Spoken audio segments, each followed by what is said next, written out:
अच्छा जी, आप हमें आज जियो पाकिस्तान ट्वीट पे लिख के बताएंगे कि आपने कहां कहां पेट्रोल हासिल करने की कोशिश की और पीएसओ के अलावा अगर आपने कहीं कोशिश की तो आपको क्या पेट्रोल मिला या नहीं मिला, क्योंकि मैंने तो खासी कोशिश की और मुझे एक जगह जाके सिर्फ हाई ऑक्टेन मिला और धड़ल्ले से उन्होंने कह दिया कि नॉर्मल वाला पेट्रोल तो है नहीं, बस हाई ऑक्टेन है, इसलिए मजबूरन वही डलवाना पड़ा और आपको पता है कि उसकी प्राइस में ऑलमोस्ट डबल का फ़र्क है।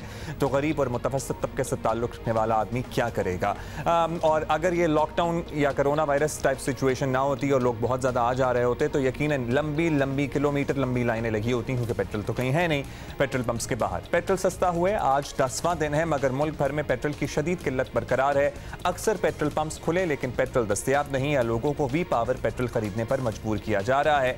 जिन पेट्रोल पंप्स पर पेट्रोल मिल रहा है वहां सारिफीन की लंबी कतारें अभी भी लगना शुरू हो गई हैं। वफाकी काबीना के इजलास में पेट्रोलियम मसनूआत के बहरान का सख्त नोटिस लिया गया। वज़ीर आज़म ने हुक्म दिया कि 2 से 3 रोज में पेट्रोल सप्लाई बहाल की जाए। काबीना के ने ज़ख़ीरा अंदोज़ों के खिलाफ भी सख्त कार्रवाई का फैसला किया। ज़राए बता रहे हैं कि बाज़ वज़रा ने पेट्रोलियम के मुशीर नदीम बाबर की सख्त सरजनिश की। उन्हें कहा गया कि आपने आवाम को ट्रक की बत्ती के पीछे लगा रखा है, 48 घंटे में पेट्रोल की दस्तयाबी यकीनी बनाएं वरना कार्रवाई होगी। ओगरा की टीमें आज मुख्तलिफ कंपनियों के डिपोज पर छापे भी मारेंगी। और जियो न्यूज़ के प्रोग्राम कैपिटल टॉक में वफाकी वज़ीर आबी वसाइल फैसल वोडा का कहना है कि पेट्रोल बहरान के जिम्मेदारों को मुआफ नहीं किया जाएगा। जो इसके अंदर मुलव्विस है उनके जो आज तक हिस्ट्री में नहीं हो, जो टॉप माफिया उनके लाइसेंस कैंसिल हो सकते हैं, उनको सजाएं हो सकती हैं, उनके ऊपर अरेस्ट हो सकते हैं। आज का फेडरल कैबिनेट ने 48 घंटे की डेडलाइन दी है, टेंटेटिव 48 घंटे जो किसको दी है? नेचुरली जिनकी मिनिस्ट्री हैं वो आगे सब चीज़ें एग्जीक्यूट करेंगे। उमर अयूब साहब नदीम बाबर साहब को कहा कि इसके ऊपर जो इसके साथ रिलेटेड जो भी लोग हैं उसमें अगर वजारत के अंदर भी कहीं कोताही हुई है तो उसके लिए ये ऑर्डर नहीं हुआ है कि जी इसकी इंक्वायरी होगी, स्ट्रेट सस्पेंशन होगी। बड़ा तवील ये काबीना का इजलास चला था, ऑलमोस्ट कोई 7.25 घंटे, और उसमें फैसला हुआ है कि 48 घंटे में पेट्रोल नहीं दस्तयाब हुआ आवाम को हर पेट्रोल स्टेशन पर तो फिर कार्रवाई होगी। लेट्स सी क्या होता है। वफाकी हुकूमत को चाहिए ज़ाहिर है इस सिलसिले में कार्रवाई करे, लेकिन 10 दिन are quite a lot of time ये कार्रवाई शुरू करने के लिए, सोचने के लिए कि अब पानी वाकई सर से ऊपर चला गया है। अभी हम सूरत हाल तो आपको बताएंगे ही, लेकिन पेट्रोलियम डीलर्स एसोसिएशन का क्या कहना है ये हम आपसे शेयर करते हैं। चौधरी इफ्तिखार साहब ने हमें ज्वाइन किया है और उनका मौक़िफ़ भी लेना ज़रूरी है, ज़ाहिर है। बहुत शुक्रिया चौधरी साहब। सबसे पहले तो ये बता दें कि पेट्रोल सस्ता होने के बाद कहाँ गया, क्यों सारिफीन को महरूम रखा जा रहा है? जब सप्लाई आप कह रहे थे कि हम लोग इतना डिपॉजिट नहीं कर रहे थे क्योंकि पेट्रोल की कीमतें फ्लक्चुएट हो रही थी, तो फिर अब सस्ता ख़रीदने में भी काफ़ी टाइम तो नहीं लगता? 10 दिन is a lot of time.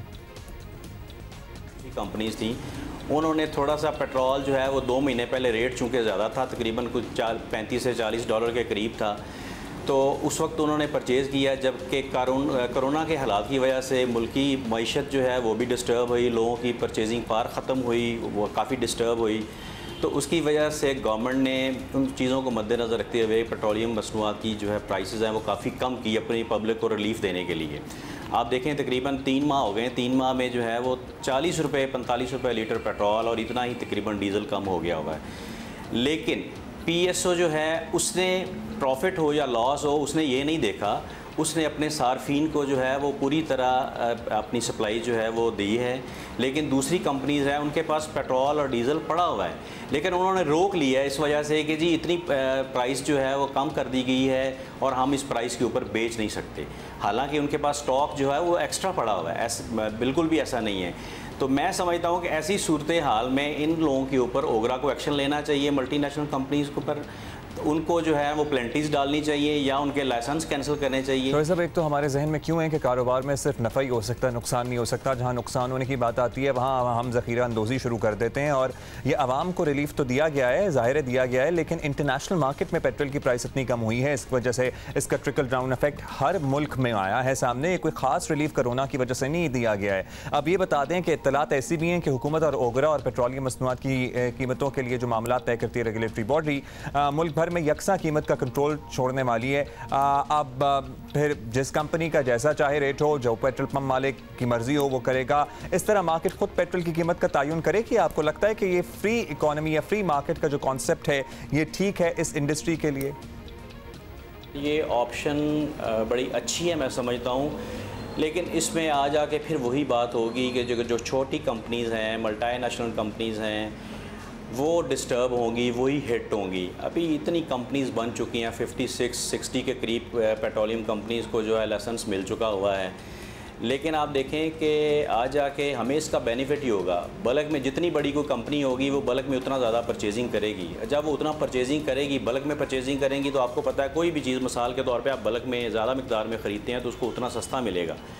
तो वो जब सस्ता मिलेगा तो डेफिनेटली जो PSO के साथ लोग अटैच होंगे उनका मार्जिन भी बेहतर होगा, जबकि दूसरी कंपनीज़ है वो हिट होंगी, उनकी जो है वो परचेज उनको कम मिलेगा और पेट्रोल जो है वो सस्ता नहीं मिलेगा, तो वही डिस्टर्ब लोग होंगे। अच्छा, आप ये बताते हैं कि पेट्रोल पंप मालिकान का बड़ा मसला इस वक्त ये है कि उन्हें मुनाफा कम मिल रहा है, तो इसे जायज़ बात समझा जाए या नाजायज़ समझा जाए? क्योंकि जब ज़्यादा मिलता था तब भी तो सबने कमाया ही ना, तो इसका हल ढूंढना होगा। ऐसा तो नहीं हो सकता कि एक महीने पेट्रोल पंप पे पेट्रोल ही नहीं मिलेगा और बैठे रहेंगे, वो भी उनके लिए नुकसानदेह होगा अल्टीमेटली। क्या हल हो सकता है इसका?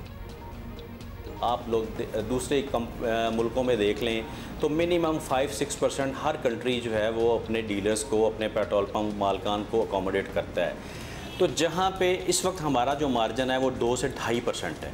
अगर 2 से 2.5% में आप देखें तो 1% आपके जो है ना वो जितने एक्सपेंस है वो निकल जाते हैं। आपकी बिजली इतनी महंगी हो गई है, आपकी सैलरीज मुलाजमों की डबल हो गई हुई है, हमारा मार्जिन वहीं का वहीं खड़ा हुआ है, रुपीज़ डी वैल्यू हो चुका हुआ है। तो फिर मजबूरन, मैं ये सच बात कहूँगा, मजबूरन जो है वो पंप मालगान को कुछ ना कुछ जो है ना वो फिर जो बेचारे अच्छे चलते हैं वो तो सर्वाइव कर लेते हैं, जो देहातों में छोटे शहरों में हैं जिनकी कम सेलें हैं उनको कुछ ना कुछ वो मैयर में को प्रॉब्लम करते हैं या अडल्ट्रेशन करते हैं तो मजबूर हो जाते हैं बेचारे।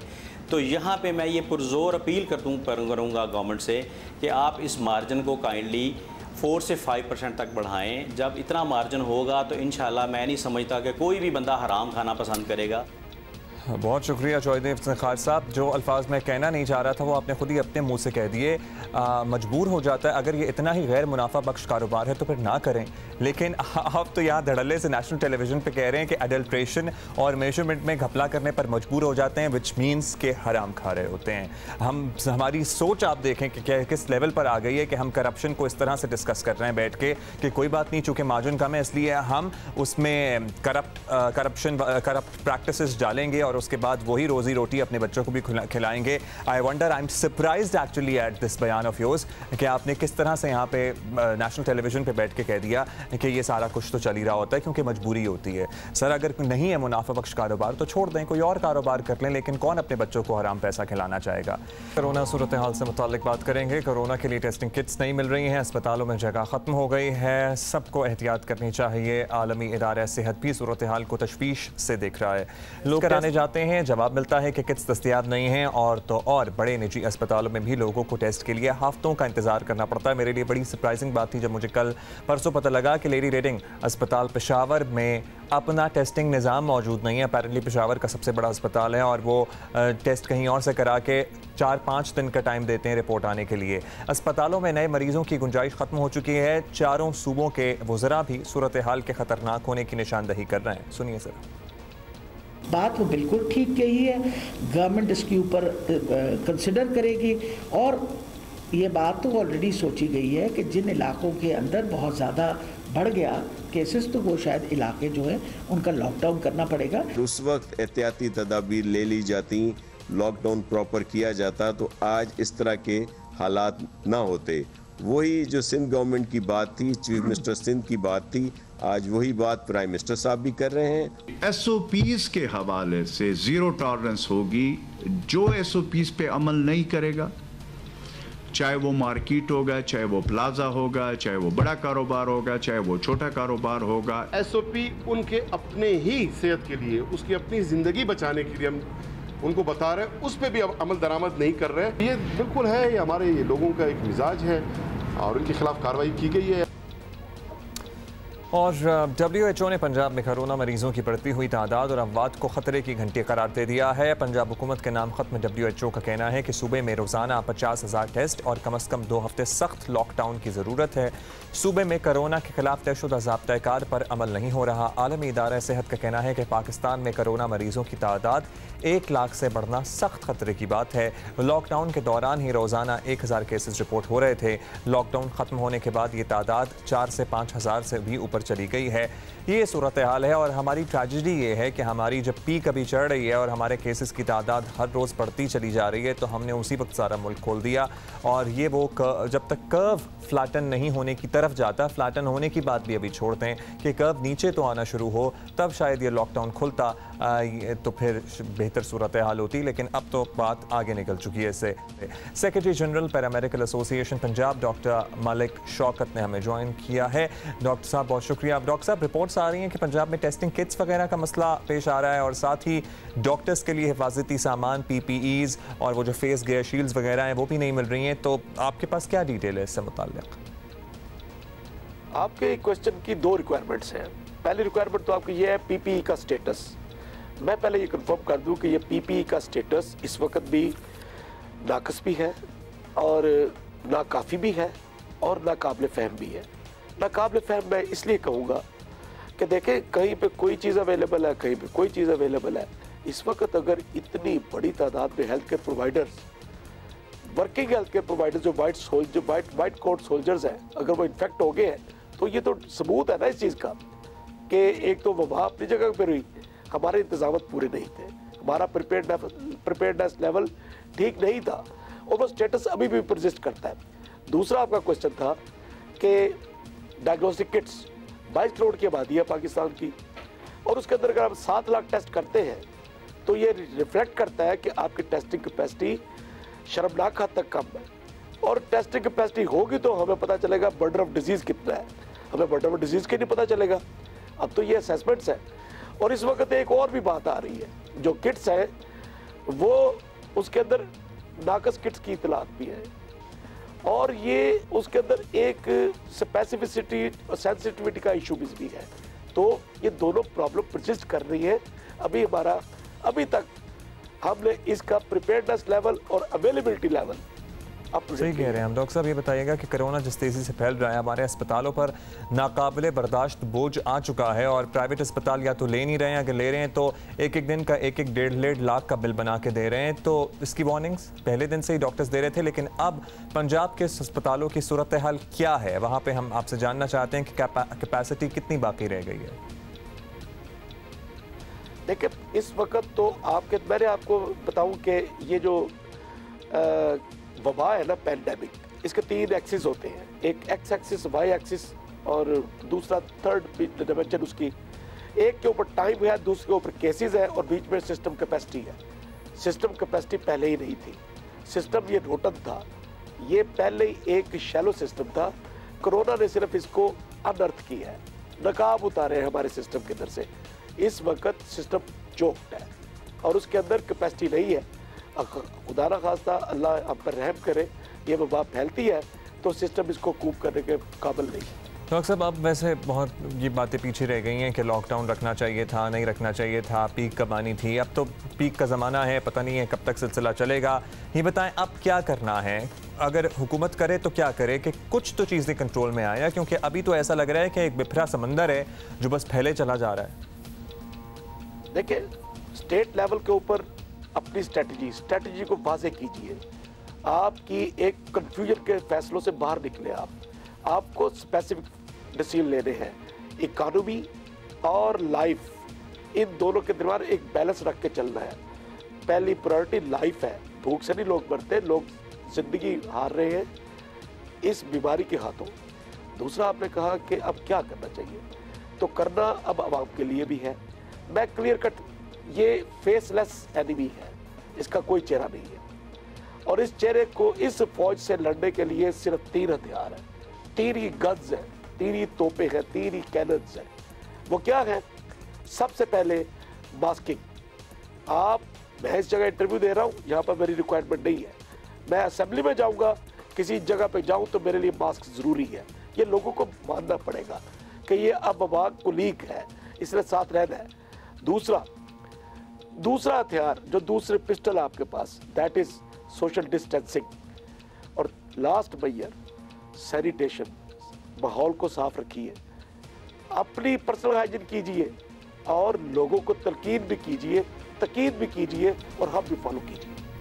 शुक्रिया डॉक्टर साहब। डॉक्टर मलिक हमारे साथ मौजूद थे। और अभी भी क्या हम करें कि बुजुर्ग शहरियों को ये बताना पड़ता है, सड़क पे चलते हुए मैं तो गुरेज नहीं करता, कहीं से गुजर रहा होता हूँ और किसी ने मास्क नहीं पहना होता, मैं कहता हूँ बाबा जी, चाचा जी मास्क पहन लें, ये हमारे लिए नहीं आपकी सेहत के लिए बेहतर है। और वो कह देते हैं कि हाँ जी अच्छा जी पहन लेंगे। बाज़ लोग गुस्सा भी करते हैं, बाज़ लोग हाथ उनके अगर साफ़ कराए जाएँ या फिर उनको कहा जाए मास्क पहनने को तो वो अपनी इंसल्ट महसूस करते हैं। तो हम अभी भी इन्हीं रवैयों का शिकार हैं। खुदा का खौफ करें, लोग मर रहे हैं हमारे इर्द गिर्द और हमें फिर भी शर्म नहीं आ रही है। इसी पे मजीद बात करते हैं। डॉक्टर शैम्बिल अशरफ हमारे साथ मौजूद हैं, इंडस अस्पताल से इनका ताल्लुक है।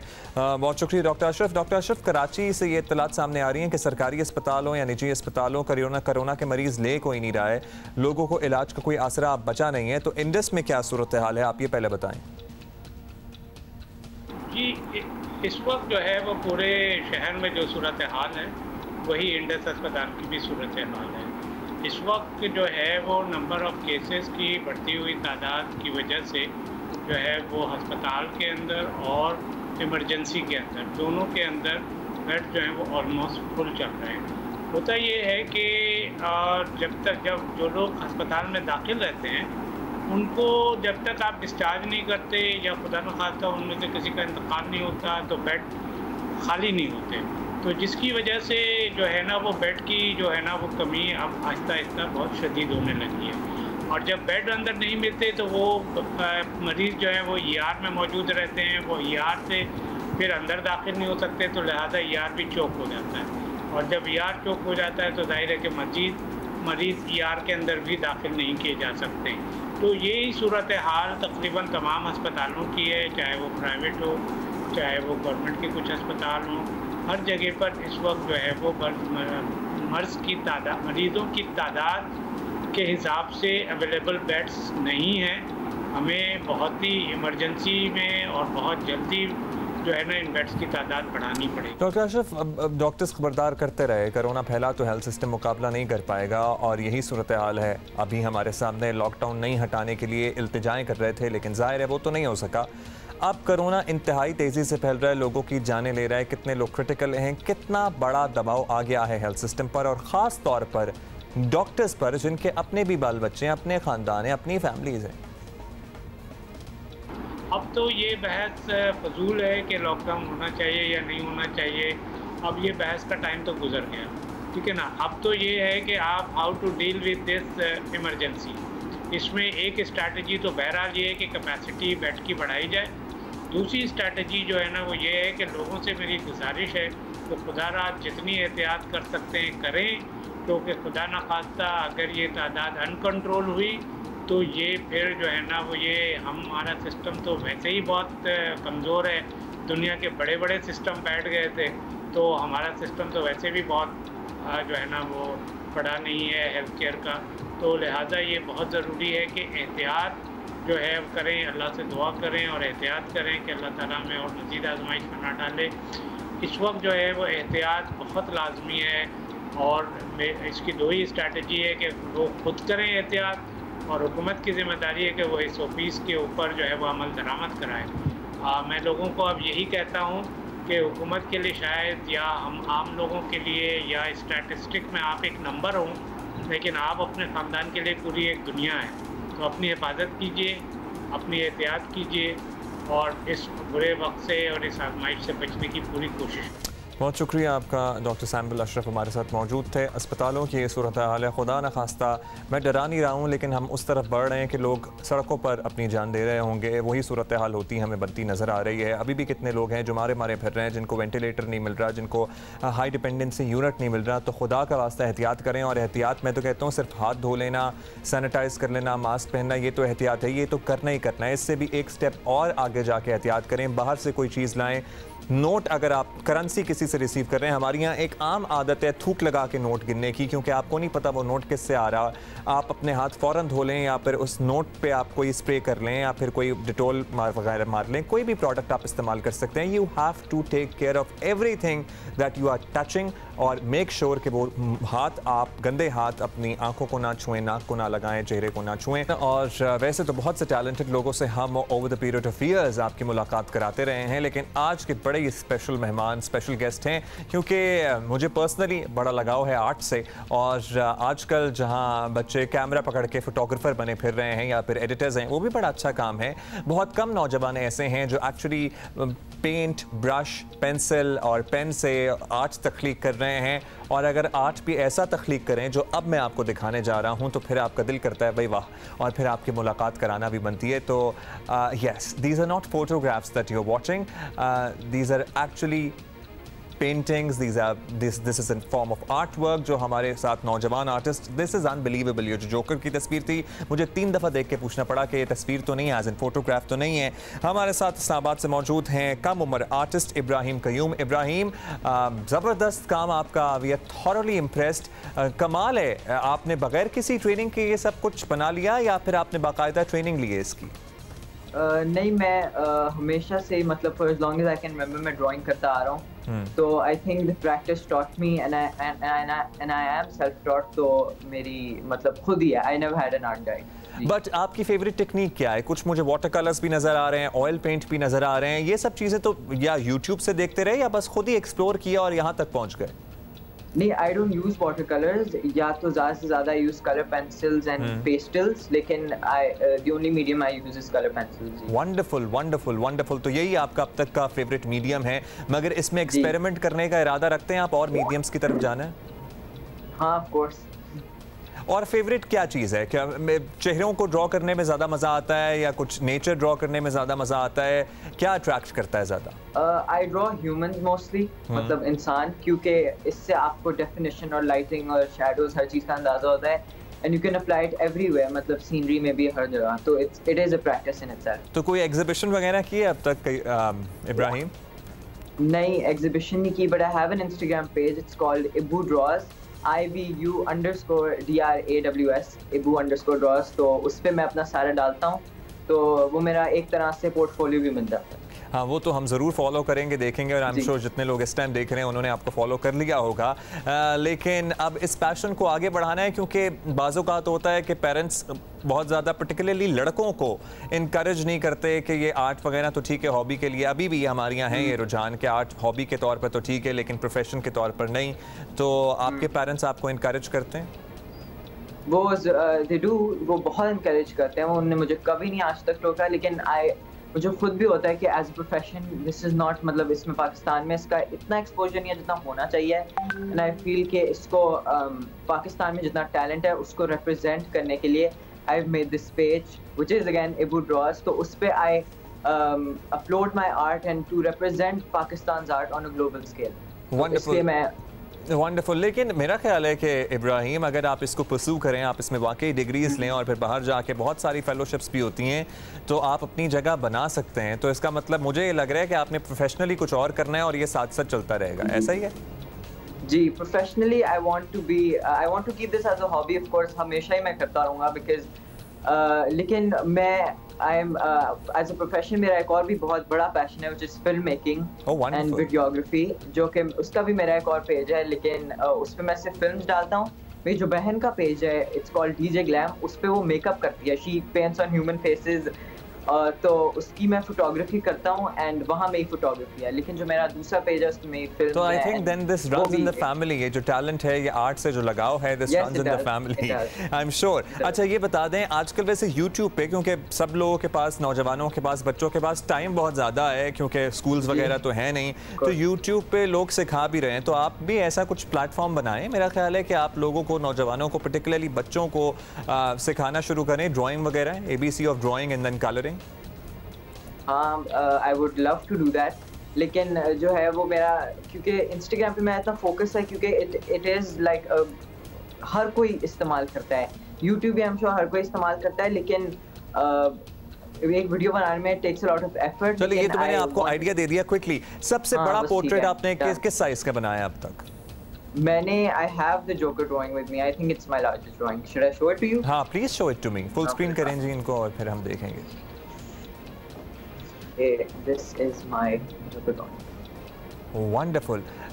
इब्राहिम, यकीन मानिए कि आप इसे किसी को भी दिखा दें वो मानेगा नहीं कि ये ड्राइंग है। और ये सारे भी पेंसिल कलर्स हैं या पेस्टल्स हैं, क्या है? जी, these are pencil colors. Wonderful, unbelievable. Good luck जनाब, we are thoroughly impressed और इंशाल्लाह आप जब मेरी तस्वीर बनाएंगे तो मैं वो यहाँ पे दिखाऊंगा। मैंने डील कर ली है बिहाइंड द कैमरा, ठीक है ना? Thank you. हुमा की नहीं, मेरी सिर्फ, ठीक है? अच्छा जी, थैंक यू इब्राहिम क़य्यूम। माशाल्लाह, अल्लाह भी आपको नज़र न लगाए, आपका टैलेंट यही बढ़ता रहे, आप इसी तरह अच्छा काम करते रहें। अच्छा जी, ये वो सेगमेंट है जिसका आप लोगों को बड़ा बेसब्री से इंतज़ार होता है। कोरोना से मुतल्लिक आपकी क्वेरीज, आपके सवालात। अब बाज़ लैब से पता लग रहा है कि एंटीबॉडी जो टेस्ट कराने जा रहे हैं, एक तो PCR टेस्ट होता है ना, वो जो नाक से और गले से आपसे सैंपल लिया जाता है। दूसरा जो ब्लड टेस्ट होता है एंटीबॉडी टेस्ट, वो IgG और IgM की डिफ्रेंसिएशन उन्होंने ख़त्म कर दी है, तो लोग उससे भी कन्फ्यूज़ हो रहे हैं कि क्या हो रहा है। लेकिन नंबर आपके सामने स्क्रीन पर अभी हम लगा देते हैं, चला देते हैं, और इस नंबर पर आप कॉल करके जनाब 0213 2271 266 नंबर है, आप कॉल करके अपने सवालात हमें पहुंचा सकते हैं। कोरोना तेज़ी से फैल रहा है, इस वक्त वायरस से बचना ही ज़ाहिर है पाकिस्तान के लिए चैलेंज बना हुआ है। हर पाकिस्तानी को ख़तरा है। मुल्क में कोरोना से अमवात की मजमूई तादाद 2255 हो गई है। नए केसेस सामने आने के बाद मरीजों की तादाद हो गई है 1,13,702। हांगकांग के स्टडी ग्रुप ने कोरोना वायरस से निपटने में नाकामी पर पाकिस्तान को एशिया का चौथा खतरनाक मुल्क करार दिया है। ग्रुप ने ममालिक की दर्जाबंदी की तैयारी में वबा से निपटने के लिए तिब्बी वसाइल का इस्तेमाल, करंतना की सहूलियात, वायरस की तशखीस की सलाहियत और माशी नुकसानात की रफ्तार को मयार बनाया। फहरिस्त में भारत 56 और बांग्लादेश 84वें नंबर पर है और इस रिपोर्ट में पाकिस्तान का 148वां नंबर है। इससे अंदाज़ा लगाया जा सकता है कि पाकिस्तान में आवाम किस हद तक बेएहतियाती का मुजाहरा कर रहे हैं। आई वंडर कि अब भी लोगों को तलकीन करनी पड़ती है या ये रिक्वेस्ट करनी पड़ती है कि खुदा का वास्ता है। वैसे तो पर्सनल स्पेस का कॉन्सेप्ट हमारे यहाँ वैसे भी होना चाहिए, लेकिन चले वो तो एक लंबी बहस है, वो तो नहीं है। लेकिन आज के ज़माने में तो लोगों को पर्सनल स्पेस दे दें कि 6-8 फुट का फासला रखें, उस पर बात कर लें और मास्क लगा लें दूसरे से बात करते हुए। सिर्फ इतनी सी एहतियात किसी के वालिदैन, किसी के बुजुर्गों की जान बचा सकती है और किसी की अपनी भी। डॉक्टर इफ़त खानम कंसल्टेंट हैं इन्फेक्शस डिजीज़ की, खान अस्पताल से इनका ताल्लुक़ है। बहुत शुक्रिया डॉक्टर साहिबा। बहुत सी हमें कॉल्स मौसूल हो रही हैं, लेकिन अभी हम आपसे खुद ही से पहला सवाल करेंगे कि अब वो स्टेज आ गई है कि लोगों को अपने अपने घर में करंतना बनाना है या फिर एटलीस्ट ये सोच लेना है, क्योंकि उस हद तक वबा फैल रही है कि खुदा न खास्ता ऐसी कोई सूरत हाल हुई तो हमें इब्तदाई क्या इक़दामात उठाने हैं। तो आप हमारी सबसे पहले तो इसमें रहनुमाई कर दें कि अगर कोई घर में बीमार होता है तो क्या करें, अस्पताल अगर ना लेके जाएं तो। थैंक यू सो मच मुझे इनवाइट करने के लिए इस प्रोग्राम पे। ये सूरत हाल ऑलरेडी आ चुकी है और लोग घरों पे अपने मरीजों को मैनेज कर रहे हैं, इनिशियल स्टेजेस में भी और उस टाइम पे भी जिस वक्त वो लोग वेट कर रहे हैं कि किसी हॉस्पिटल में इनको जगह मिल जाए। तो सबसे पहले किसी भी घर के फर्द को कोरोना जैसी अलामात शुरू होती हैं तो इम्पॉर्टेंट चीज़ है कि हमें टेस्ट ज़रूर करना है, क्योंकि मैं ये महसूस कर रही हूँ कि लोग टेस्ट को अवॉइड कर रहे हैं। फिर से एक कमरे में आप इसको रखें जिसके अंदर जो एक कमरा हो जो कि थोड़ा हवादार कमरा हो, उसकी खिड़की बाहर की तरफ, घर के अंदर नहीं बाहर की तरफ खुलती हो। पेशेंट का मास्क बना के रखें। घर पे ऐसे आपने अभी भी बताया कि ऑक्सीजन अरेंज हो जाए तो बहुत अच्छी बात है। और एक छोटा सा आला आता है पल्स ऑक्सीमीटर जो कि फिंगर पे लगा करके आप ऑक्सीजन देख सकते हैं। पेशेंट की सफाई सुथराई का ख्याल रखना होगा। जो लोग इसका साथ जो से ख्याल रख रहे हैं वो कोशिश करें कि वो उससे जब मिलें, क्योंकि बिल्कुल बेसिक नेसेसिटी कि आपको पेशेंट से कांटेक्ट में आना पड़ता है, तो आप जो भी हैंडल करें वो मास्क पहन के और ग्लव्स पहन के हैंडल करें। कम से कम कांटेक्ट हो, कमरे का दरवाज़ा बंद रखें और पेशेंट के इस्तेमाल की चीज़ों को, बर्तन को, सबको अलग करके रखें, उनको अलग तरीके से वॉश करें। रेस्पिरेटरी हाइजीन जिसे हम कहते हैं कि अगर खांसी आ रही है, छींक आ रही है, तो बिल्कुल अपना मास्क नहीं तो फिर कम से कम टिश्यू से कवर करके और टिश्यू को डस्टबिन में डालना होगा। पेशेंट्स को पानी का ज़्यादा मशवरा दें कि ज़्यादा से ज़्यादा पानी पिएँ। करवट पे लेटें, अगर हो सके तो उल्टा लेटें, इससे जिसमें ऑक्सीजन की मकदार बेहतर होती है। और कोशिश करें कि कोई भी अगर अल्लाह ना करे ख़तरनाक अलामात आ रही हैं, जैसे सांस में रुकावट आ रही है, ऑक्सीजन सैचुरेशन जिससे में कम हो रही है, तो फौरन कितने परसेंट ऑक्सीमीटर, वो एक छोटा सा आला होता है, वो हम बता दें कि उंगली पे लग के वो परसेंटेज कितने परसेंट अगर हो तो वो खतरनाक होता है और फिर आपको भागना पड़ेगा अस्पताल। दो बातों का ख्याल रखना है। एक तो है कि 94 से कम सैचुरेशन आ रही है, नंबर 1। नंबर 2, अगर 94 से ऊपर भी है और सांस में रुकावट आ रही है, चाहे 98 सैचुरेशन लेकिन सांस में तकलीफ हो रही है, तो हॉस्पिटल जाना होगा। दूसरी बात है, इसके अलावा अगर पेशेंट को बहुत तेज़ बुखार है जो कि दवाइयों से नहीं सही हो रहा, या बहुत ज़्यादा उल्टियाँ हो रही हैं, या बहुत ज़्यादा मोशन हो गए हैं कि जिसको मुंह से पानी लेने में हाइड्रेशन प्रॉपर नहीं हो पा रही, उस सूरत हाल में भी आपको हॉस्पिटल जाना होगा। या जहनी तौर पर अगर लगता है कि कैफियत सही नहीं है, मरीज ड्राउजी हो रहा है, तो ये भी खतरनाक अलामत है, इसमें भी आपको घर पे इंतजार नहीं करना है। अच्छा, क्विकली हम सवालात अब शामिल करेंगे। दुबई से इमरान अली ने हमसे पूछा है कि मुख्तलिफ किस्म की लैब से मुख्तलिफ नताइज उन्हें मिल रहे हैं, कोई एक लैब रिपोर्ट में पॉजिटिव आया, दूसरी में नेगेटिव आया, बार बार टेस्ट नहीं करा सकते हैं, तो इस कन्फ्यूजन को कैसे दूर करें, या सिर्फ अपने आप को क्वारंटीन कर लें? देखिए, क्वारंटीन और आइसोलेशन, एक तो हमें समझना है क्वारंटीन और आइसोलेशन में क्या फ़र्क है। जो कंफर्म मरीज है उनको हम कहते हैं हमने आइसोलेट कर दिया, जो सस्पेक्टेड केस है हम कहते हैं उनको क्वारंटीन कर दिया। अच्छा, मुख्तलिफ लैब से मुख्तलिफ रिजल्ट आने की बहुत सी वजूहत होती हैं। सबसे बड़ी की पहली बात जो तो टेक्निक क्या है, ठीक है। दूसरी बात ये कि हर लैब की टेस्टिंग के हर लैब का पैरामीटर जो जिस चीज़ पे टेस्ट कर रहे हैं वो डिफरेंट होता है, वैलिडिटी डिफरेंट होती है मशीन की। नंबर तीसरा कि आपकी पीरियोडिक शेडिंग होती है वायरस की, तो हो सकता है कि अभी किया और नेगेटिव आ रहा हो तो आप कुछ घंटों बाद करना पॉजिटिव आ जाए। तो इस सूरत में सबसे ज़्यादा इंपॉर्टेंट चीज़ है कि आप क्लिनिकली देखें कि अलामात अगर बिल्कुल आपको लगती है कि कोरोना जैसी हैं, और आजकल के ज़माने में हम कहते हैं हर मरीज़ को आप कोरोना का मरीज़ समझें अंटिल प्रूवन अदरवाइज, तो आप पहली फुर्सत में आइसोलेट तो करना ही करना है अपने आप को, ताकि अपने आपके घर वालों को और आसपास के लोगों को आपने बचाना होगा। ठीक है, बहुत केसेस ऐसे होते हैं कि जो थोड़ा देर से टेस्ट कराते हैं, उसमें अलामत पूरी होती हैं, तो मैं टेस्ट नेगेटिव भी आ रहा होता है, वैसे भी टेस्ट की सेंसिटिविटी 35 to 40% लोगों में नेगेटिव ही आता है, तो आपको अलामत की बेसिस पे मरीज को ट्रीट करना होता है। यानी कि जो अलामात हैं वो सबसे ज़्यादा इंपॉर्टेंट है, और आपने अच्छी बात की है कि हर मरीज को जो जुकाम, खसना, नज़ला, खांसी वाला है, कोरोना का मरीज समझे अनलेस प्रूवन अदरवाइज, क्योंकि इससे रिस्क जो है वो बढ़ जाता है इर्द गिर्द आपके लोगों के लिए। सादिया माजिद साहिबा इस्लामाबाद से पूछ रही हैं कि 3 दिन पहले उन्हें बुखार था, बुखार उतर गया उनका, लेकिन वक्तन फवक्तन उन्हें वो ठंड और वो चिल सी महसूस होती है, कपकपाहट सी आती है, तो क्या उन्हें टेस्ट करा लेना चाहिए? बिल्कुल टेस्ट करा लेना चाहिए, और साथ साथ अपने आप को आइसोलेट रखना चाहिए जब तक कि पूरी अलामत ख़त्म ना हो जाए। और जो मैंने अलामत बताई है ख़तरनाक वाली, सांस का फूलना, सब चीज़, उसका भी ख्याल करना पड़ेगा। तो आइसोलेशन ख़त्म नहीं करनी है, भले बुखार ख़त्म हो जाए, क्योंकि उसके बाद भी आप 7 डेज तक अपने आसपास के लोगों को इन्फेक्शन फैला सकते हैं।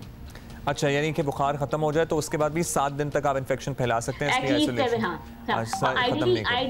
आइडियली तरीका ये है जो हमारा है कि आप 10 दिन अलामत खत्म शुरू होने से 10 दिन तक जो है पेशेंट को आइसोलेट रखना है। 10 दिन जावेद, 10 दिन यानी कि आपने बिल्कुल लोगों से दूर रहना है। ये बताइएगा, जावेद अख्तर बहावल नगर से हमें पूछ रहे हैं डॉक्टर साहिबा के 2 दिन बुखार रहा, सीने में दर्द होता रहा, दवाई लेने से दर्द तो ठीक हो जाता है लेकिन कैफियत बरकरार है, तो ये कोरोना की अलामत हैं?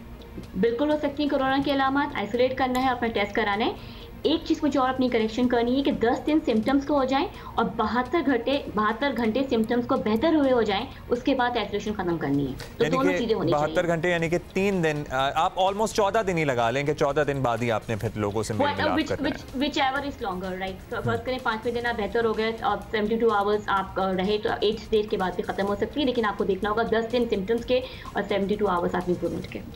अच्छा, एक और बड़ा केस जो कि सभी के साथ हो रहा है, हम समेत सबके साथ हो रहा है कि एंग्जाइटी, डिप्रेशन, टेंशन में डॉक्टर साहबा हम सब लोग रहते हैं और हमें बैठे बिठाए लगता है कि हमारा सांस बंद हो रहा है, हालांकि हो कुछ नहीं रहा होता। और ये कोरोना और कोरोना का खौफ, तो इससे कैसे निपटें हम? सबसे बड़ी बात है वो, चाहे कोरोना हो चाहे इसके हवाले और भी इस तरह की बीमारियां जो भी हैं, आपको अपने हवास काबू में रखने हैं। कोरोना होने का मतलब ये नहीं है कि ज़िंदगी का एंड हो गया है। सबसे आप कोई भी मुसीबत आती है तो हम ये सोचते हैं ना, इसे बचाएं कैसे। तो आप अपनी चीज़ों को जिस तरीके से बचना है और जिस तरीके से अपने घर वालों को बचाना है उस पर प्रॉपर अमल करें, तो आपको एंजाइटी लेवल खुद ब खुद ही नीचे हो जाएगा। जब मुझे पता है कि मैं मास्क इस्तेमाल कर रहा हूँ या कर रही हूँ, या मुझे पता है मैं हैंड हाइजीन कर रही हूँ, मुझे पता है मैं लोगों से दूर रह रही हूँ, तो मुझे ये तो इत्मीनान है कि मैं पूरी अपनी तरफ से अपनी एहतियातें पूरी कर रही हूँ। दूसरी बात है कि कोरोना होना में 90% लोग तो बेहतर हो जाते हैं, ठीक है। वो 10% है जिनके अंदर मरामत सिवियर हो जाती है, उनको हॉस्पिटल की ज़रूरत पड़ती है। तो उस सूरत हाल में आपको अपना को कंसिडर करना है कि अगर ऐसा कुछ होता है तो अर्ली मेडिकल एडवाइस, और बहुत सारी आप ऑनलाइन टेली क्लिनिक्स स्टार्ट हो गए हैं कि आपको कंसल्टेशन मिल जाती है। तो अपने आप को, अपने हवास को काबू रखना और किस तरह हमें मैक्सिमम प्रोटेक्शन लेनी, उस पर आपको कॉन्सनट्रेट करना ज़्यादा ज़रूरी है। कोरोना के साथ दूसरा मसला ये हो कि लोगों का लाइफस्टाइल बहुत चेंज हो गया है, तो आपको हेल्थी लाइफस्टाइल अडॉप्ट करना, इवन अगर घर पे भी रह रहे हैं तो आप एक्सरसाइजेस को, हेल्थी डाइट को, अपनी एक्टिविटीज़ को डिवाइड रखें ताकि मसरूफ़ रहें और तमाम गलत सोचों से अपने आप को बचा सकें। अच्छा, मलिक आसिम बहावलपुर से हमें पूछ रहे हैं गले में खराश है और क्या है, बुखार भी है उन्हें, और तो वो कह रहे हैं जी ये कोरोना की अलामात हैं। बिल्कुल है, बिल्कुल है। मैंने आपसे कहा इवन हमने गले की खराश, खांसी, जुकाम, बलगम के अलावा भी जो है सिर्फ डायरिया के साथ भी पेशेंट्स आते हैं। बुखार और डायरिया हो गया, बुखार सर में दर्द हो गया, तो जो भी इस तरह के अलामत हैं आपको फ़ौरन टेस्ट करवाना होगा, और टेस्ट होने में अगर टाइम भी लगा तो आइसोलेट फ़ौरन कर लें प्लीज़ अपने आप को। अच्छा, एक तो ये बता दीजिए डॉक्टर साहबा कि आपने बताया कोरोना के मरीज़ को घर में कैसे हैंडल करना है, कम से कम कांटेक्ट रखें। बहुत से घरों में इतने बेडरूम नहीं होते, तो ड्राइंग रूम में चाहे क्वारंटीन कर दें, कहीं भी कर दें, अलहदा से रख लें। बाकी लोग क्या करें? ग्लव्स और mask would be enough to protect them from the patients virus. Gloves and mask और डिस्टेंस मेंटेन करना है, ठीक है। ये बिल्कुल जेन्युइन रीज़न है कि भाई लोगों के घर में नहीं जगह होती, एटलीस्ट 1 मीटर या आइडियल तो 2 मीटर का डिफरेंस होना चाहिए। जो लोग क्लोज कांटेक्ट में आ रहे हैं उनके, वो ग्लव्स एंड मास्क के साथ रखें, कम से कम कांटेक्ट में रखें, और फ्रिक्वेंट एनवायरमेंटल हाइजीन कहते हैं, सफाई का ख्याल रखें कि अच्छा जो कमरा होता है मरीज़ का, उसमें अच्छा तरीका तो ये है कि, या आइडियल सिचुएशन ये है कि कमरे के अंदर ही बाथरूम भी बना हो, ताकि पेशेंट उसी कमरे के अंदर बाथरूम भी इस्तेमाल करें। जो उसके इस्तेमाल की चीज़ें, इसके कपड़े हैं, इसके टॉवल्स हैं, वो एक अलग तरह के जो आपके वेस्ट बैग्स होते हैं प्लास्टिक के, उसके अंदर वो डालें, और उनको जो दूसरा आदमी इसको सफाई कर रहा है, कपड़े धो रहा है, उसको गर्म पानी से इसको धो के, साबुन डिटर्जेंट जो आप यूज़ करते हैं, और फिर इसको ब्लीच से डिसइंफेक्ट कर दें। जो कमरे में और चीज़ें हैं, जैसे बेड्स हैं, टेबल्स हैं, उसको फ्रिक्वेंट इसको आप क्लीन करें, एटलीस्ट 24 आवर्स में तो क्लीन करें, उसको ब्लीच, हाउस ब्लीच से क्लीन कर लें, और जितना आप और इसके कमरे को हवादार रखें। और अगर फर्स्ट करें बिल्कुल नेसेसरी खाना भी देना, तो एटलीस्ट आप सिर्फ दबाते पे छोड़ करके नॉक करके चले जाएं, पेशेंट आके उठा लीजिए, आप मॉडिफाई कर लें कम से कम कांटेक्ट को, और आप मरीज़ को घर में फिरने का इजाज़त ना दें कि पता लगा कि वो कमरे में आइसोलेट है, लेकिन वो टीवी लॉन्च भी यूज़ कर रहा है और जगह पर जा रहा है, उसको कंफाइंड रखें कमरे के अंदर। अच्छा डॉक्टर साहब, एक तो ये बता दें, एक तो मेरा अपना भी सवाल है और भी किसी ने पूछा है कि इम्यूनिटी बढ़ाने की हम बात करते हैं, क्या लें? 2-4 चीज़ें आप हमें बता दें कि जिससे हमारी इम्यूनिटी, अगर आप कोरोना का शिकार नहीं हुए या हो भी गए, इम्यूनिटी को फ़ायदा पहुँचे। What should we take? कोई स्पेसिफिक चीज़ नहीं है, वाटर इंटेक बहुत ज़्यादा होना चाहिए और बैलेंस डाइट होनी चाहिए। और नहीं, ये जो विटामिन सी, ओमेगा 3 और ये सर्बेक्सी वगैरह की बात हो रही थी, ये सारा कोरोना से स्पेसिफिकली हर बीमारी के साथ होता है, हर इन्फेक्शन के साथ, क्योंकि आपको फाइट करना होता है अपने जरासीम से, चाहे वो वायरस हो, चाहे कोरोना हो, चाहे कोई भी जरासीम हो। तो विटामिन मिनरल्स, अगर आप ऑलरेडी हेल्थी नहीं हैं तो उसमें आपको हेल्प कर सकता है, लेकिन उसका क्योर नहीं है ये। सबसे इंपॉर्टेंट चीज़ है कि अपना हाइजीन, वाटर इंटेक बहुत अच्छा हो, और साथ में जो है वो आप अपनी डाइट बैलेंस रखें। अच्छा, आमिर डेरा इस्माइल खान से हमें पूछे, वो कह रहे हैं मुझे बुखार वगैरह तो नहीं है, लेकिन नकाहत, थकावट बहुत ज़्यादा महसूस हो रही है, तो is that a sign? It can be a sign, क्योंकि बहुत दफ़ा हमें लो ग्रेड फीवर्स होते हैं और हमें नहीं पता चल रहा होता है। अगर कोरोना की एक अलामत से ये अलामत भी है कि जिससे बहुत ज़्यादा कमज़ोरी महसूस होती है, बहुत ज़्यादा जिससे में दर्द भी रह रहा होता है, अगर उनको शक है, और क्योंकि आजकल तो एक्सपोजर की भी हिस्ट्री नहीं पूछ रहे लोगों से, तो आप नकाहट है, कमज़ोरी है, आप टेस्ट कराइए अपने। अच्छा, सईद हमें कराची से पूछ रहे हैं कि 12 रोज़ से वो करंटीना में, अब सईद ने ये नहीं बताया कि उन्हें अलामात हैं, बट आई एम श्योर कि अब अलामात ख़त्म हो गई होंगी, तो उन्हें दोबारा टेस्ट कराने की ज़रूरत है, या वो 1-2 दिन बाद अब बस अब नॉर्मल अपनी ज़िंदगी शुरू करते हैं? अच्छा, अब सईद जो है वो कंफर्म केस है कोरोना के? जी, कंफर्म केस है, और 12 दिन से क्वारंटीन में हो। अगर वो 12 दिन से क्वारंटीन में है तो वही वाली बात कि अगर 10 दिन हो गए हैं सिम्टम्स ऑनसेट को, और 72 आवर से ज़्यादा इनका, 72 घंटे ज़्यादा इनके सिम्टम्स बेहतर हो गए, तो टेस्ट कराने की ज़रूरत नहीं है, उनको अपनी आइसोलेशन को ख़त्म कर सकते हैं। चलें, वंडरफुल, क्योंकि ज़ाहिर है बार बार टेस्ट कराना भी तो एक एग्जॉस्टिंग प्रोसेस है, पैसे भी लगते हैं, एफर्ट भी लगती है, सारा कुछ होता है। अच्छा जी, कुछ कह रहे हैं जी, जो हम अपनी देखभाल कर रहे थे कोरोना के मरीज़ की, और अब हमें खुद भी खांसी शुरू हो गई है, तो वो क्या करें? अब ये तो टेंशन वाली। देखिए, ये तो होता है, ये तो बहुत कॉमन है इशू, और हम बहुत सारे ऐसे लोग हैं जो हम जिनको पेशेंट्स हमारी की पूरी फैमिली से इफेक्टेड है, तो जिनको सिम्टम स्टार्ट हो गए हैं, प्लीज़ जिनको सिम्टम नहीं होते तो उनको दूर रहना पड़ेगा ना, तो वो अपने आप को आइसोलेट करो, टेस्ट करा कर देख लें। और 2 लोग अगर घर में पॉजिटिव है, 3 लोग पॉजिटिव है, तो सब एक साथ एक कमरे में रह सकते हैं, सारे पॉजिटिव हों, सारी। हाँ, ये बड़ी अच्छी आपने डॉक्टर साहब बात बता दी है कि जो लोग, अगर 2 लोग एक घर में पॉजिटिव हैं तो वो एक कमरे में रह सकते हैं, क्योंकि लोग ये भी थे, सोच रहे थे कि जी अगर 2 लोग आ गए तो दोनों को अलहदा रखा जाए, और बड़ा मुश्किल हो जाता है फिर उस तरह से, जिनके पास वसाइल ना हो। मगर एक चीज़ को ध्यान में रखिएगा, जो पॉजिटिव है वो साथ रह सकते हैं, लेकिन जो सस्पेक्ट है वो सारे सबको अलग अलग कमरों में रहना पड़ेगा, इसलिए कि हो सकता है कि 4 लोग सस्पेक्ट हो, उसमें से खाली एक को इन्फेक्शन हो आगे जाके, और 3 को ना हो, और फिर वो जो जिसको हुआ उससे वो इन्फेक्ट हो जाए, तो कंफर्म्ड कोरोना के केसेस साथ रह सकते हैं, मगर सस्पेक्ट सब लोगों को अलग अलग कमरे में रहना होगा जब तक कि उनका आइसोलेशन इंक्यूबेशन पीरियड खत्म नहीं हो जाता। अच्छा, ये बड़ा रेयर केस नवीद हमें पूछ रहे हैं लाहौर से। डॉक्टर साहब ये इस पे ज़रा बताइएगा, कह रहे हैं कोरोना पॉजिटिव था और करंटीना के बाद नेगेटिव आ गया, लेकिन अब दोबारा अलामात हो रही हैं, तो जिनमें एंटीबॉडीज़ डेवलप हो जाती हैं, अभी तक तो ऐसे केसेस नहीं आए हैं कि दोबारा कोरोना हो रहा है। दुनिया में कुछ केसेस अभी रिपोर्टेड हैं, इनफैक्ट पाकिस्तान में भी हम 1-2 केसेस को कह सकते हैं कि जिनको दोबारा कोरोना का इन्फेक्शन हुआ है। ठीक है, तो ये क्योंकि नई डिजीज़ है और अभी इसके बारे में डेटा इवॉल्व हो रहा है, हमें नहीं पता कि हमें एंटीबॉडीज़ जो प्रोटेक्ट कर रही हैं कि नहीं कर रही, और री-इन्फेक्शन रिपोर्टेड हैं। तो अगर इनको दोबारा अलामात हो रही हैं तो उनको अपना दोबारा कोरोना का PCR करवाना पड़ेगा, क्योंकि ये कोई श्योरिटी नहीं है कि एक दफ़ा कोरोना हो गया तो दोबारा नहीं होगा। अभी हम क्योंकि लर्न ही कर रहे हैं डिजीज़ को, तो 6 महीने हुआ है, हमें नहीं पता कि कितने केसेस री-इन्फेक्शन के आ जाएंगे। इसी वजह से हर वो मरीज़ जो कोरोना से सेहतियाब हो जाता है, उसको हम ये हिदायत करते हैं कि सेहतियाब होने का मतलब ये नहीं कि आपको इम्यूनिटी मिल गई, आपको अभी भी मास्क लगाना है, अभी भी आपको सोशल डिस्टेंस मेंटेन करना है, अभी भी आपको जितनी प्रिकॉशंस कोरोना की हैं, गैदरिंग में नहीं जाना और दूसरी एहतियात वो सब तदाबीर पे अमल करना। ये बहुत अच्छा है, क्योंकि माशाल्लाह अगर कोई रिकवर हो जाता है तो अपने आप को चैंपियन समझ के नॉर्मल अपनी ज़िंदगी गुजारना शुरू कर देता है, तो आपको एहतियात नहीं छोड़नी है, तो दोबारा भी हो सकता है, खुदा न खास्ता। बिल्कुल बिल्कुल हो सकता है। अब्दुल वाजिद टंडियारों से हमें पूछ रहे हैं, आई होप कि टंडियारों में सहूलियात वगैरह हों टेस्ट की। वो कह रहे हैं कि जी मुझे सर में दर्द है और सर्दी लग रही है, तो should I go for a test? Yes, he should, क्योंकि बिल्कुल करवाना पड़ेगा टेस्ट। लेकिन हेडेक के साथ भी केसेस रिपोर्टेड हैं, क्योंकि वो वैसे भी कोई भी वायरल फीवर सर में दर्द करता है और ये CNS को, ब्रेन को भी इन्वॉल्व करता है, तो खाली हेडेक के साथ भी हमने पेशेंट्स को पॉजिटिव देखा है अपने पास।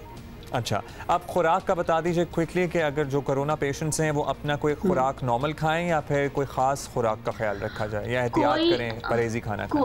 कोई परहेजी को ख़ास खुराक की ज़रूरत नहीं है। सिर्फ इस बात से ख्याल रखें कि अगर कोई शुगर का मरीज़ है, डायबिटिक है, कोई हाइपरटेंसिव है, कोई दिल का मरीज़ है, तो जो नॉर्मल उसकी बीमारी की वजह से जो खुराक की एहतियातें हैं वो करेगा, अदरवाइज बैलेंस डाइट लेगा, साफ सुथरा खाना और अच्छा डॉक्टर साहब क्विकली आपने मुझे जवाब देना है। बाज़ लोग कहते हैं एक्सरसाइज करें, बाज़ लोग कहते हैं सिर्फ आराम करें, तो वो चहलकदमी या एक्सरसाइज करनी चाहिए 10-15 मिनट 20 मिनट रोजाना? सेहत को देखते हुए देखिए, अगर सांस में रुकावट आ रही है तो बिल्कुल चहलकदमी एक्सरसाइज की जरूरत नहीं है, लेकिन अगर नॉर्मल है, कोई सिम्टम्स नहीं है, नज़र जुकाम खांसी बुखार के अलामात है, तो चहलकदमी किया जा सकती है। ठीक, शुक्रिया। डॉक्टर इफ़त हमारे साथ मौजूद थी, आगा खान यूनिवर्सिटी अस्पताल से इनका ताल्लुक़ है, कंसल्टेंट है इन्फेक्शस डिजीज़ की, और आई होप कि आपको आज इससे इन्फॉर्मेशन मिली होगी। और कल भी इंशाल्लाह 10 बजे, आपको पता है रोज़ाना हम जियो पाकिस्तान में ये सिलसिला शुरू करते हैं और आपके सवालात जो हैं एक माहिर डॉक्टर से पूछते हैं, और बहुत से लोगों को इससे इस्तिफ़ादा हो रहा है। कल हम आपसे शेयर किया था कि फवाद खान को 2020 के लिए दुनिया भर के 100 पुरकशिश चेहरों के लिए नामजद किया गया है, और आपको ये भी बता दें कि TC कैंडलर की इस लिस्ट में हमारे इमरान अब्बास भी शामिल हैं। इमरान अब्बास इससे पहले 2018 और 2019 की लिस्ट में भी शामिल रहे हैं, बल्कि फाइनल लिस्ट तक ये पहुंचते हैं। TC कैंडलर 1990 से दुनिया भर के पुरकशिश चेहरों की फहरिस्त मुरतब करता आ रहा है। So not only Fawad Khan बल्कि इमरान अब्बास तो 3 साल से मुसलसल इस लिस्ट में जगह बनाने में कामयाब रहे हैं, और हर मरतबा फाइनलिस्ट्स की फहरिस्त में बड़ी शॉर्ट लिस्ट होती है, उसमें भी आते हैं। So he is there to this time as well.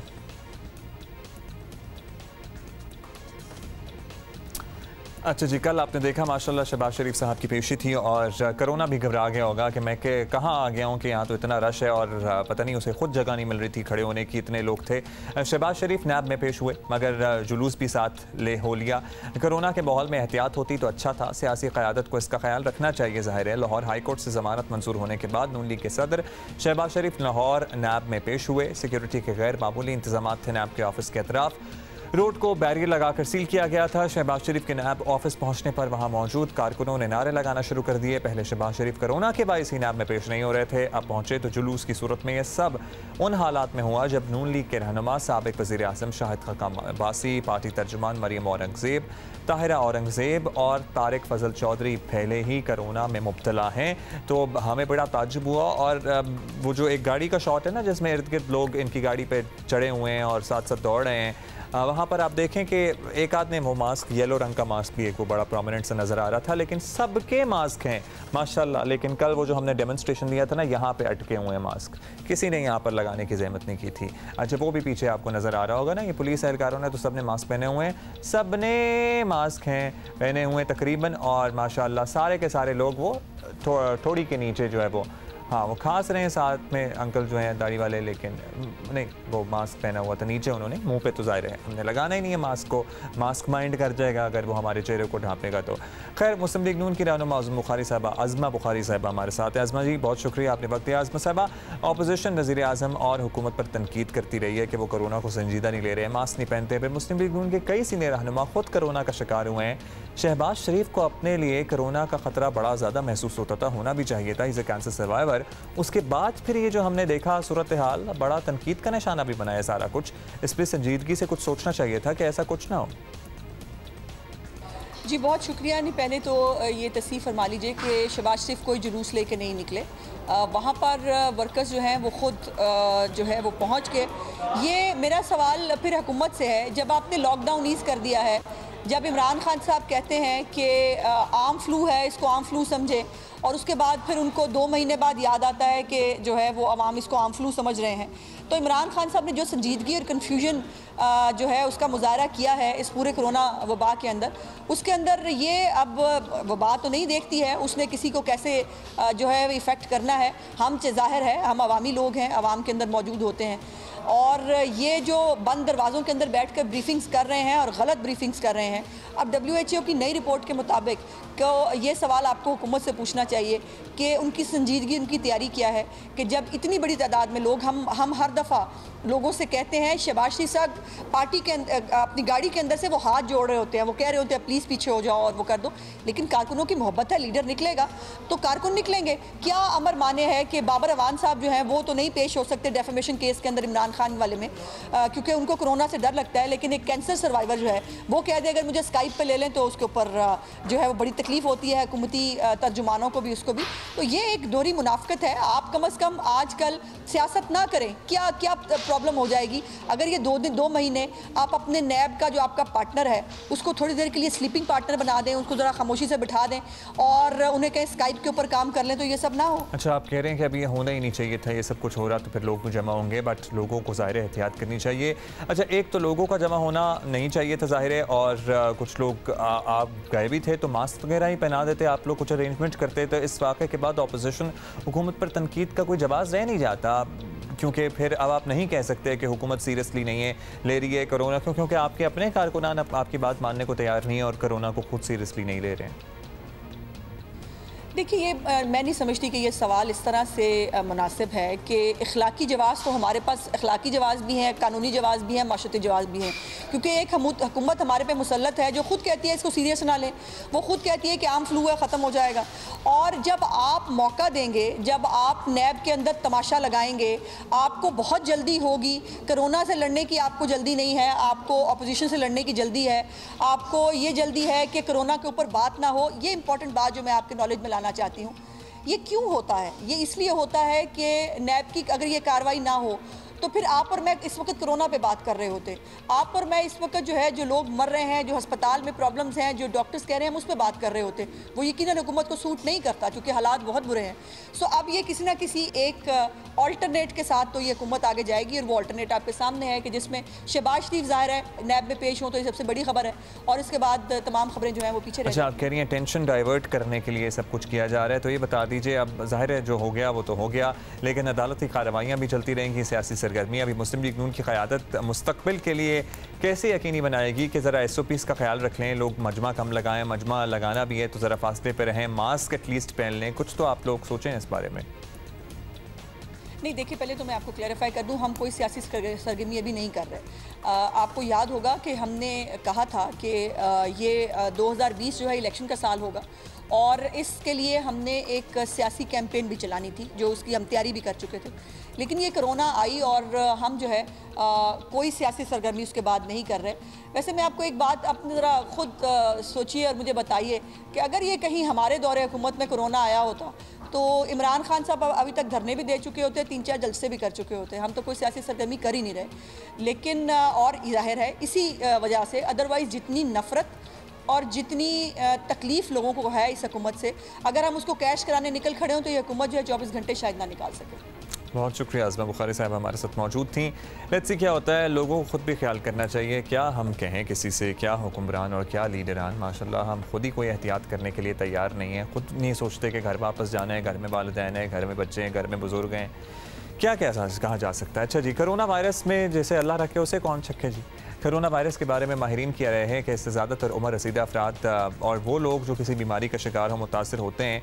तो आपको बताना ये है, हुआ ये है, एक मौजज़ा ही समझ लें, बांग्लादेश में एक 100 साल बुज़ुर्ग खातून हैं, ये कोरोना को शिकस्त देने में कामयाब हो गई हैं और she does not look 100 years old. वैसे ये बात भी है कि इनको कैंसर और दिल के आर्ज़े समेत कई बीमारियां हैं और पिछले महीने इन्हें कोरोना की तशख़ीस हुई और 1 साल से ये बेडरिडन है और मई के आगाज़ में इनका कोरोना टेस्ट भी पॉजिटिव आ गया था, जिन्हें ढाका के एक अस्पताल में इन्हें दाखिल कराया गया और उसके बाद ये रिकवर करके घर वापस आ गई हैं। ज़बरदस्त जी, इंस्पायरिंग स्टोरीज़।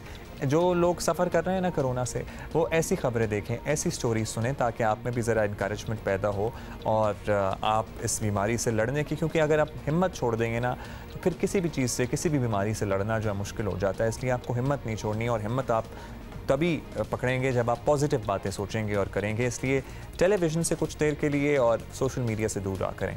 अच्छा जी, और हमने अभी आपको बताना है कि जहां हम लोग इस बहस में उलझे हुए हैं कि कोरोना के खिलाफ लॉकडाउन कितना मौसर साबित हो सकता है। वैसे मुझे तो लगता है अभी पुरानी बहस हो गई है। दीगर ममालिक में तहकीक से बात साबित हो चुकी है कि करोड़ों लोगों की जान लॉकडाउन ने ही बचाई है। किस तरह से? ऑलमोस्ट कुछ 30 लाख लोगों का तो वैसे ही इब्तदाई तखमीना लगाया गया है कि अगर लॉकडाउन ना होता यूरोप में तो 30 लाख लोग मज़ीद वफात पा सकते थे। सुनिए कुछ हक़ाइक़ हमने आपके लिए जमा किए। कोरोना वायरस के फैलाव को रोकने के लिए लॉकडाउन की पॉलिसी ने मुल्कों की मुआशी सरगर्मियां तो मुतासिर की, लेकिन इसके बायस सिर्फ 6 मुल्कों में 53 करोड़ अफराद कोरोना वायरस से बचने में भी कामयाब हुए। इस बात का इंकशाफ अमेरिका की बर्कली यूनिवर्सिटी में की गई तहकीक में हुआ, जिसमें अमेरिका, चीन, जनूबी कोरिया, इटली, फ्रांस और ईरान में लॉकडाउन के 1700 से ज़ायद इक़दाम के असरात का जायजा लिया गया। तहकीक के मुताबिक अगर अमेरिका में लोगों की नकल हरकत और मेल जोल को न रोका जाता तो 3 मार्च से 6 अप्रैल तक हर 2 दिन बाद कोरोना के मरीजों की तादाद में दुगना इजाफा होता और तकरीबन 6 करोड़ अमरीकी इससे मुतासिर होते। तहकीक में देखा गया कि लॉकडाउन में सबसे कामयाब चीन रहा, जहां 6 जनवरी से 5 मार्च तक 28 करोड़ 50 लाख अफराद इस वायरस से बचने में कामयाब रहे। लॉकडाउन के बायस ईरान में 5 करोड़ 40 लाख, इटली में 4 करोड़ 90 लाख, फ्रांस में 4 करोड़ 50 लाख और जनूबी कोरिया में 3 करोड़ 30 लाख अफराद मोहलिक वायरस का शिकार होने से बच गए। तहकीक में इस चीज को भी नोट किया गया कि अमेरिका और इटली में अगर लॉकडाउन का फैसला जल्द कर लिया जाता तो कई हजार अफराद की जानें बचाई जा सकती थीं। सिर्फ अमेरिका में अगर 1 हफ्ते पहले लॉकडाउन का फैसला किया जाता तो 6,45,000 केसेस और 36,000 अमवात से बचा जा सकता था। बरतानिया के इंपीरियल कॉलेज ऑफ लंदन ने भी इसी किस्म की तहकीक शाया की है, जिसके मुताबिक लॉकडाउन के बायस लगने वाली पाबंदियों के नतीजे में मार्च से 4 मई तक सिर्फ 11 यूरोपीय ममालिक में 3 करोड़ 10 लाख अमवात का खतरा टल गया, जिनमें से इटली में 6,30,000 और फ्रांस में 6,90,000 अफराद कोरोना के बायस मौत के मुंह में जाने से बच गए। So there you go, lockdown या कर्फ्यू इफेक्टिव साबित होते हैं, पर्टिकुलरली उन मुल्कों में जहां कोरोना तेज़ी से फैल रहा हो। शायद हम कुछ गौर करें, शायद हम कुछ सोचें। अगर हुकूमत ने गौर नहीं करना, अपने रवैयों पर गौर ख़ौस करें, ख़ुद अपने आप को तो महदूद कर सकते हैं तो यही कर लें। सुप्रीम कोर्ट वफाकी सतह पर कोरोना से मुताल्लिक़ कानून साजी चाहती है, लेकिन पार्लियामेंट इजलासों में सियासी इल्ज़ामात से बढ़कर कुछ होता नहीं है। 2 रोज़ पहले कोरोना वायरस खुद नोटिस केस की समाअत के दौरान चीफ जस्टिस गुलजार अहमद ने रिमार्क्स दिए कि हुकूमत ने ताहाल कोरोना से तहफ़्फ़ुज़ की कानून साजी नहीं की है। कौमी सतह पर कोई कानून साजी होनी तो चाहिए जिसका इतलाक़ पूरे मुल्क पर हो। मुल्क के तमाम इदारे काम कर सकते हैं तो पार्लियामेंट क्यों नहीं कर सकती? अटॉर्नी जनरल पाकिस्तान खालिद जावेद खान ने बताया कि सूबों की जानिब से कानून साजी की गई है। वफाकी हुकूमत को भी कानून साजी की तजवीज़ दूंगा। जस्टिस एजाजुल एहसन ने रिमार्क्स दिए कि वफाकी हुकूमत को इस मामले पर रहनुमा किरदार अदा करना चाहिए। पार्लियामेंट के इजलास पर नजर डालें तो हुकूमत और अपोजिशन के पास इल्ज़ाम तराशी के सिवा अब कोई काम नहीं है। अब तक कोई ना कोई मुसव्वदा पेश किया गया है, ना किसी कानून साजी पर बात हुई है। ऐसे में फ़िलहाल तो कोरोना पर कानून साजी का दूर दूर तक इम्कान नज़र नहीं आता है। वैसे सुप्रीम कोर्ट के जो सेशंस हैं को भी वीडियो लिंक के जरिए होना चाहिए, क्योंकि जाहिर है this involves a lot of precious lives as well और हम नहीं चाहते कि कोई भी कोरोना का शिकार हो। तहरीक इंसाफ की रहनुमा कमल शॉ साहब हमारे साथ मौजूद हैं। बहुत शुक्रिया कमल साहिबा। सुप्रीम कोर्ट ने कहा है कि कोरोना के मामले पर हुकूमत को, पर्टिकुलरली वफाकी हुकूमत को कोई कानून साजी करनी चाहिए। तो क्या हुकूमत के सामने कोई ऑप्शन है, कुछ तजावीज़ हैं जिस पर कानून साजी हो सकती है? देखिए जी, जहाँ तक कोरोना के मामलात हैं तो इसमें सिर्फ प्रिवेंटिव मेयर्स लिए जा सकते हैं जो SOPs के थ्रू इम्प्लीमेंट कराना लाजिम है, जिसको आवाम ने फॉलो करना है। हुकूमत ने SOPs पहले दिन से जारी किए, जिस तरह WHO चेंज कर रहा है अपना स्टांस, उस तरह से हमने भी जो फिक्स्ड SOPs हैं, हाथ धोने का, फासला रखने का, वो तो सब एक हैं। मास्क लगाना है, नहीं लगाना है, SOPs को कैसे लेके चलना है, ये सारे मामलात मौजूद हैं। लेकिन इस पे कानूनी चाराजोई करने के लिए कोई ये कानून के एम्बेट में अभी तक आते नहीं हैं। तो इन्हीं मामलात को ज़हन में रखते हुए कि जो लोग SOPs की वायलेशन करेंगे या जो हुकूमत की तरफ से SOPs बता दिए गए हैं, कायदो कवानीन लाजिम कर दिए जाएं, अगर उससे वो डाइग्रेस करते हुए या उसकी वायलेशन करते नज़र आएँ तो फिर उनके ख़िलाफ़ कानूनी चाराजोई की जा सके, उन्हें कानूनी तौर पर सज़ा दी जा सके। उसके लिए ज़ाहिर है लेजिस्लेशन करने के इख्तियारात और लेजिस्लेशन करने का जो स्पेस है वो अवेलेबल है। तो इस सिलसिले में जो हमारे वज़ीर पार्लिमान है बाबर अवान साहब, हमारे लॉ मिनिस्टर और जो इससे रिलेटेड हेल्थ मिनिस्ट्री है, वो ज़ाहिर है सर जोड़ के बैठेंगे और उसके बाद जो भी लेजिस्लेशन की प्रपोजल्स होंगी वो कौमी असम्बली में भेज दी जाएंगी। कमल साहबा, कौमी असम्बली का इजलास हो या सेनेट का, कोरोना पर तामीरी बातचीत कहीं नज़र नहीं आती। हमें बस इल्ज़ामात की सियासत पर जोर दिया जाता है। अपोजिशन तो है ही ज़ाहिर है, लेकिन हुकूमती लोग भी इस मामले को ऐसा लगता है कि संजीदा नहीं ले रहे। इन हालात में कानून साजी हो भी तो कैसे हो? वैसे जहाँ तक अपोजिशन की बात है तो उनके पास सिवाय बोलने के और कुछ है नहीं। वो इस पे जो अपनी एक सियासी पॉइंट स्कोरिंग है उसका इसको ज़रिया बना लेते हैं। जितनी तकरीर, पिछला स्पेशल इजलास था जो कोविड-19 के सिलसिले में हुआ, हर सियासी तकरीर से पहले और आखिर में कोरोना लगा दिया गया और बाकी रोने वही पुराने थे। तो देखें, या तो कोई स्ट्रैटेजी हो, कोई लाहे अमल हो, कोई स्टडी करके आए, कोई एक्सपर्ट से बात की हो, कोई आपने मॉडल उठाया हो, कोई कंक्रीट सजेशंस दी हो जो हुकूमत ने जिस पे अमल दरामद ना किया, तो और बात है। तनकीद बराए तनकीद का फिर क्या जवाब दे सकते हैं? जहाँ तक लेजिस्लेशन है, जब प्रपोजल्स आएंगे तो मेरा ख्याल है कि अपोजिशन जो है वो आवाम के नुमाइंदे हैं, वो भी उतना ही सफ़र करेंगे कोरोना से जितना कि हुकूमत के नुमाइंदे कर सकते हैं। और सबसे बढ़कर ये कि जिस चीज़ से आवाम को नुकसान हो रहा है या आवाम जिसकी वजह से वल्नरेबल है, उसके लिए तो दोनों को मिलकर बैठने की ज़रूरत है। उसमें उनकी मिन्नत तरला करना तो मेरी समझ से बाहर है। और जब इजलास में वो आ रहे हैं और इजलास का मकसद भी यही है कि बजट के साथ साथ कोरोना पे भी बहस हो, तो फिर मेरे ख्याल में कोई सैर हासिल किस्म की गुफ्तगू और सजेशन सामने आनी चाहिए अपोजिशन की तरफ से। अच्छा कमल साहब, अब बजट के लिए इजलास होना तो है ही, लेकिन जाहिर है कि इस वक्त मुल्क का सबसे बड़ा मसला कोरोना है। नज़र आ रहा है कि हुकूमत के हाथ से मामलात निकल रहे हैं। क्या इस सूरत में वज़ीर आज़म खुद ऐवान में आकर अपोजिशन से कहेंगे कि मिलकर कानून साजी की जाए तो ज़्यादा अच्छा नहीं होगा? पूरी हमारी नज़र भी है इसकी सीरियसनेस पे, और जिस जिस चीज़ की रिक्वायरमेंट है आवाम को जैसे जैसे फैसिलिटेट करना है वो हम कर रहे हैं। लेकिन डिसिप्लिन करने का जहाँ मामला है, हम नहीं चाहते हैं कि बहुत ज़्यादा सख्ती की जाए। और ज़ाहिर है अगर हमने सख्ती करनी है फिर उसके लिए हमें लॉ मेकिंग करनी पड़ेगी और इसको हमें कानून की एम्बिट के अंदर लाना पड़ेगा ताकि कानूनी चाराजोई हो सके उन लोगों के ख़िलाफ़ जो इन SOPs की वायलेशन कर रहे हैं और इस पर अमल दरामद नहीं कर रहे हैं। बहुत शुक्रिया। कमल शौसब साहब हमारे साथ मौजूद थी। अच्छा, ये खबर जिसके बारे में हमने आपको कल भी बताया था लेकिन अब तो और तस्दीक हो गई है, तो हमने कहा शेयर करते हैं आपसे। कोरोना की शिकार सीनियर अदाकारा हैं रुबीना अशरफ, वो ऑल्दो हॉस्पिटल में ज़ेर इलाज हैं। चंद रोज़ से सोशल मीडिया पर बड़ी अफवाहें थीं कि शी इज़ वेरी क्रिटिकल और भी बड़ी बातें की जा रही थी। तो अब रुबीना अशरफ की बेटी आ गई हैं मैदान में। मीना तारिक ने लोगों से दरख्वास्त की है कि उनकी माँ के बारे में बिला वजह अफवाहें मत फैलाएँ और वो बिल्कुल ठीक हैं, तेज़ी से रूबा सेहत हो रही हैं और सेहतियाबी की तरफ गामज़न हैं। तो all the prayers and well wishes for you Rubina Ashraf साहिबा। आप बड़ी ज़बरदस्त हमारी अदाकारा हैं और हम आपको अभी मज़ीद काम करता हुआ देखना चाहते हैं। And we are all looking forward to see you healthy and well back at your home. Pakistan cricket board के चेयरमैन एहसान मानी को इंटरनेशनल क्रिकेट काउंसिल चेयरमैनशिप की पेशकश की गई है। कोविड-19 के बाद ICC इवेंट्स कराने, चेयरमैनशिप से मुताल्लिक इख्तलाफात निपटाने समेत दीगर मसाइल के हल के लिए कई अरकान ने एहसान मानी पर एतमाद का इजहार किया है। ICC चेयरमैन के इंतखाब के हवाले से रोड मैप आज टेली कॉन्फ्रेंस में तय किया जाएगा। एहसान मानी इससे पहले ICC के सदर भी रह चुके हैं। ये मशहूर है कि वो ICC के मामलात को बहुत अच्छी तरह समझते हैं। तो लेट्स सी कि क्या होता है आज के इस टेली इजलास में।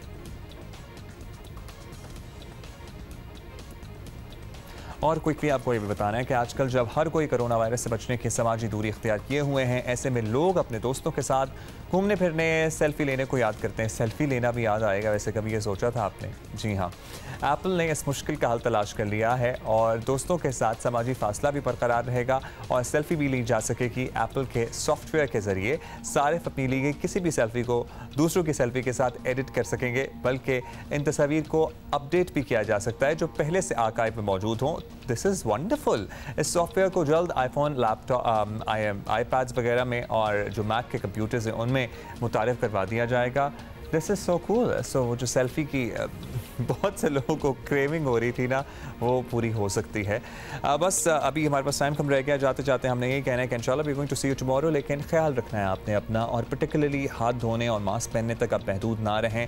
थोड़ा एक्स्ट्रा मेजर्स लें, पर्टिकुलरली करेंसी नोट्स वगैरह जो हैं उन पर ज़रा एहतियात से हाथ लगाएँ, उनको जगह जगह ना रखें, एक ही जगह रखें। स्प्रे कर लें, कोई धो लें हल्के से सोपी वाटर में, कोई फ़र्क नहीं पड़ता, खुश्क हो जाएंगे। मैं आपको सही बता रहा हूँ। ये जो बाज़ार से ग्रॉसरी लेके आ रहे हैं, उनके शॉपिंग बैग्स को, जो शॉपर होते हैं जिनमें चीज़ें होती हैं, उनको फ़ौरन डिस्कार्ड करें और जो चीज़ें हैं उनको भी हल्के से सोपी वाटर से पोंछ लिया करें, साफ़ कर लिया करें।